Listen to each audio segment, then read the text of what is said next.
Around 3 weeks have passed since Season 9 and anniversary celebrations are now in the rearview mirror. I have to say, with Season 9 being a blast so far, it does get me excited for what's coming later in the year. But this has also made me reevaluate what needs to be added to Sea of Thieves rather than what can be added. Sea of Thieves' best updates tend to surround improving or adding content related to its core gameplay pillars or even its core content pillars. It's essentially what makes Sea of Thieves, well, Sea of Thieves. Most people all have a different view on this, so let me know down below what yours are before we do continue. To figure this out, I simply asked myself what updates I love the most in this game, and if you do this, it'll sum it up for you as well. Season 9 has proven small changes can make world events fun again.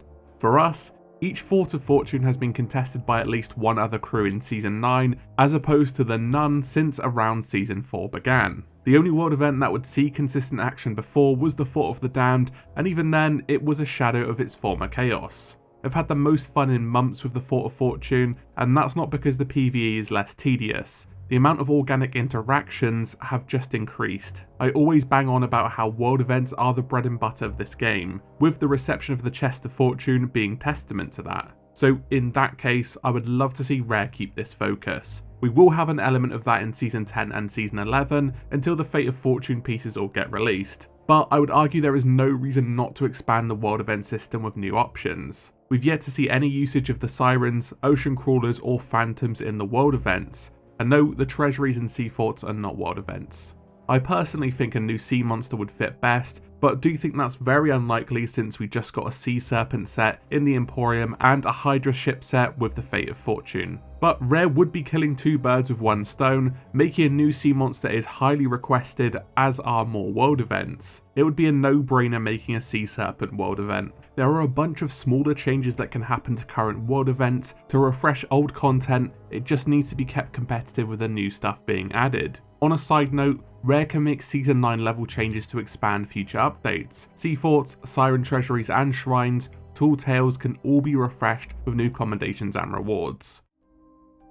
So, Tall Tales are pretty much a thing of the past when A Pirate's Life concluded. It seems Rare did see the value in their story. Shores of Gold was a hit, Ashen Age was awesome before its abrupt end, and A Pirate's Life was magic. I, for one, love the game's story and looked forward to a new story chapter pretty much every month. And I'll tell you, now that adventures have been put on pause, the world has felt more stagnant. We've of course had new Golden Sands being developed each month, but other than that, no one, not even the NPCs, have seemed to acknowledge the massive implications of Return of the Damned and the Secret Wilds. What's worse is that Adventure 10 and 11 started a really exciting arc, and now we've been left in the lurch for nearly 3 months. Say what you will about Adventures, but it's undeniable that we had some fantastic moments, with the decision points being an incredible point of engagement for core players. I really do think they just needed a bit of tweaking to be fully realised. In that case, what is happening with Adventures? When are they coming back?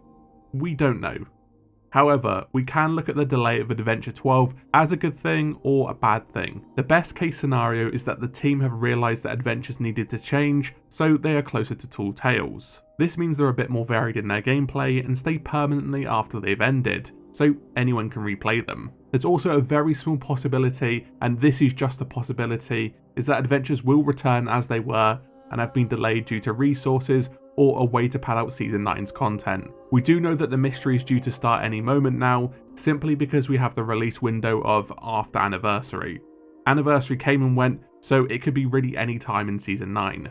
If Adventures are returning in Season 9, it can be one of 3 dates which align with our monthly patches, and it won't be the same time as the mystery. The point is, Rare need to carry on with the story, but the bad news is that Adventures starting up suggests no Tall Tales, but for many of you wanting it, no Pirate's Life Part 2. If we're being honest, I don't expect this to happen anytime this year. There is no way Rare will begin Adventures again, only to interrupt them with A Pirate's Life Part 2, and if they weren't coming until after A Pirate's Life 2 comes out, in say Season 10, we wouldn't even have any mention of Adventure 12 at the moment. This is good and bad. A Pirate's Life did amazing things for the game and was fantastic to play through, but the way the Sea of Thieves story is now, it's more interesting than ever. And like post Heart of Fire, stopping that hype would be the wrong thing to do. It would be hilariously ironic too. Flameheart is back, Briggsy is due to venture into an ancient temple, the Great Warrior has been released, and Pendragon is in the far reaches of the Sea of the Damned. This is the most exciting the story has been ever, and we need to focus on this. We've had our break, now is time to continue on with the story. A massive part of Sea of Thieves is the sandbox, and I think this is the most universally loved part of the game, and Rare are sleeping on it. Every time they've added a new sandbox tool, they've only expanded the game. The best part is that sandbox tools are always present and can always be interacted with. We've seen a few examples over the years, but some standouts include rowboats, the mega keg, harpoons, and the trident of dark tides. The rowboat and its variants have been massive for the game. They allow you to easily transfer loot or make stealth plays. Everyone loved when Soulflame rowboats were added because they open up the game for awesome steals, and I'm still waiting for them to be brought back. The Stronghold keg to this day is an awesome toy, even though it's just a keg with more power. It was a huge part of content creation when it dropped with Shrouded Spoils, and introduced a facet of risk versus reward.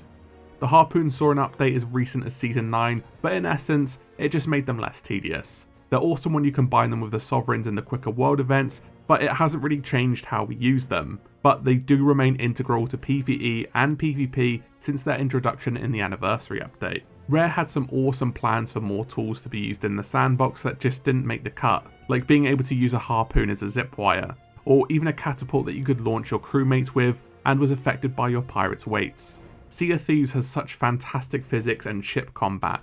The world is their oyster when adding new methods of traversal, fighting, or even stealth. Look at how big the barrel hide emote was, and even before that, how effective the hide emotes were. As it will be brought up, yes, bug fixes and quality of life stuff is given, hit reg, blah blah blah. This is more focused on what seasonal updates should be, not what we should be getting every month. More cosmetics also fall into this category. If Sea of Thieves focused on these things after guilds come out, be it season 10 or 11, I think I would be a very happy man. I get the general vibe that the game is pretty feature complete, and I could not really fathom getting anything else outside of what we already have at this point, aside from updates to older content or maybe pirate hideouts. And that's a good thing. I would love to see more of what we love about the game, rather than stuff that necessarily doesn't need to be added. I want to expand the sandbox and have the story continue. In the case of the latter, we're about 5 years in and we have so much more to see. In fact, that applies to Sea of Thieves in general. There's so much left we can add. So what do you want to see next? Are you wanting more of what we have now, or entirely new systems added to the game? Let me know down below. Also, make sure to drop a like and subscribe if you haven't already. Thanks again for watching, and as always, I'll see you in the next video.